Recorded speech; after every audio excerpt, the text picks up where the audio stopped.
দুই বাংলার পরিচিত মুখ ভারতের সাংবাদিক দেবদীপ পুরোহিত। একসময় ইংরেজি দৈনিক দ্য টেলিগ্রাফের সিনিয়র রিপোর্টার হিসেবে কাজ করেছেন তিনি। মূলত বাংলাদেশ ভারত সম্পর্ক নিয়ে দীর্ঘদিন সাংবাদিকতা করেছেন দেবদীপ। এবার সে পেশা ছেড়ে সরাসরি রাজনীতির মাঠে নেমেছেন। পশ্চিমবঙ্গ বিধানসভা নির্বাচনে উত্তর ২৪ পরগনার খড়দা আসন থেকে তৃণমূল কংগ্রেসের টিকিট পেয়েছেন তিনি। প্রার্থী হওয়ার পর চাকরি ছেড়ে এখন পুরো সময় দিচ্ছেন নির্বাচনী প্রচারে।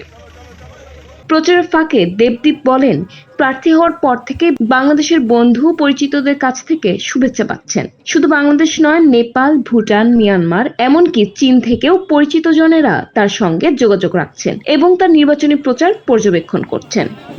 শুধু বাংলাদেশ নয়, আমি সাংবাদিক হিসেবে আমাদের ইন্ডিয়ার ইস্টার্ন নেইবার্স যারা আছে, Bangladesh, Nepal, Bhutan, Myanmar, also China, I have written about them. So a lot of friends from different parts of the world, তারা আমাকে উইশ করছে, তারা আমার সঙ্গে যোগাযোগ করছে, তারা আমার ক্যাম্পেইন খুব ক্লোজলি ফলো করছে। না মানে ব্যাপারটা হচ্ছে যে শুধু কি সাংবাদিকরাই নিজেদের পেশা ছেড়ে রাজনীতির পথে আসছে? আপনি তো কত উকিলকে রাজনীতিতে দেখেন, কত শিক্ষক মহাশয়কে আমরা রাজনীতিতে দেখি, আমরা স্পোর্টস পার্সনদের রাজনীতিতে দেখি।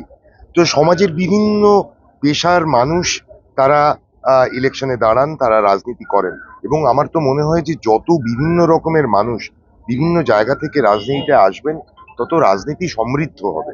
সাংবাদিকতা ছেড়ে রাজনীতিতে আসা নিয়ে প্রশ্ন উঠলেও দেবদীপ মনে করেন এটি অস্বাভাবিক কিছু নয়। তার মতে রাজনীতিতে শুধু সাংবাদিক নন, আইনজীবী, শিক্ষক, চিকিৎসক, অভিনেতা কিংবা ক্রীড়াবিদরাও আসেন। বিভিন্ন পেশার মানুষের অংশগ্রহণে রাজনীতি আরো সমৃদ্ধ হয়।